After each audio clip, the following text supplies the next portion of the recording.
There are new details in a controversy surrounding President Trump's Supreme Court nominee. Brett Kavanaugh today strongly denied an allegation of sexual misconduct from his high school years. The New Yorker magazine reported that a woman who is choosing to remain anonymous has accused Kavanaugh of trying to, quote, force himself on her at a party more than 30 years ago. Here to unpack what we know and what we don't are Capitol Hill correspondent Lisa Desjardins and our White House correspondent Yamiche Alcindor. Hello to both of you. So, Lisa, what is the nature of these allegations? We can report, our own reporting is that there is a letter that was received by Senator Feinstein and at least one other member of Congress from a woman who's remaining anonymous, in which she alleges sexual misconduct from when she was in high school and also when Judge Kavanaugh was in high school. That's our reporting. The rest we have to refer to the New York Times and to the New Yorker, which are reporting that this woman alleges that she was held down by then student Brett Kavanaugh, and that he attempted to force himself on her. That's the words that they use, that he and a friend raised the volume on music so that her protests couldn't be heard, but that she managed to make her way out. That classmate, whose name we also don't know, has been quoted by some of these stories as saying he does not recall this incident at all. Meantime, this letter was referred to the FBI for potential investigation by Senator Feinstein's office. The FBI last night said that they are not investigating this as a criminal matter. Among other issues is a statute of limitations. Instead, they are putting this as part of the file on Mr. Kavanaugh, who has gone through 6 different FBI background checks. Senators can read that update if they want. So, Yamiche, what is the White House and what Judge Kavanaugh saying about this? The White House is sticking by Judge Kavanaugh. They're saying that they're going to continue to support him.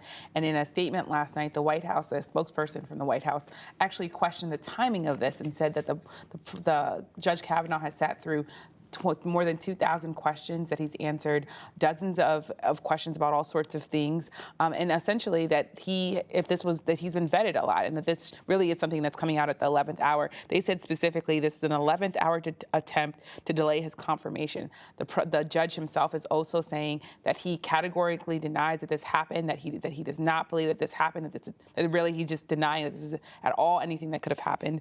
And then a letter by 65 women who went to high school with Judge Kavanaugh was written, and in it, I'm going to read to you a part of it. It says, "For the entire time we have known Brett Kavanaugh, he has behaved honorably and treated women with respect.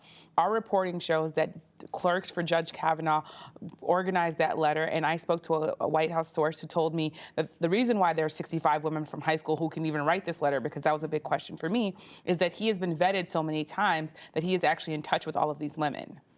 So the timing of it, Lisa, I mean, it does raise questions. What do you know about that? Right. So this is from multiple sources, Democratic on the Hill, that Senator Feinstein was made aware of this letter in July, and that she held on to it for many reasons, the most prominent of which were that the woman strongly wanted to remain anonymous at that time, and she wanted to protect her identity. The other of which was that this is older allegations, and there were still questions vetting sort of what they meant and whether they needed to be brought up from what they knew. But that has been a real disagreement among Democrats. Other Democrats felt like this was something that needed to be made public. Of course, it's been a problem, I think, for newsrooms as well. This is an anonymous woman. You know, this is something that's hard to vet for anyone. But clearly some Democrats wanted this out, and they leaked it.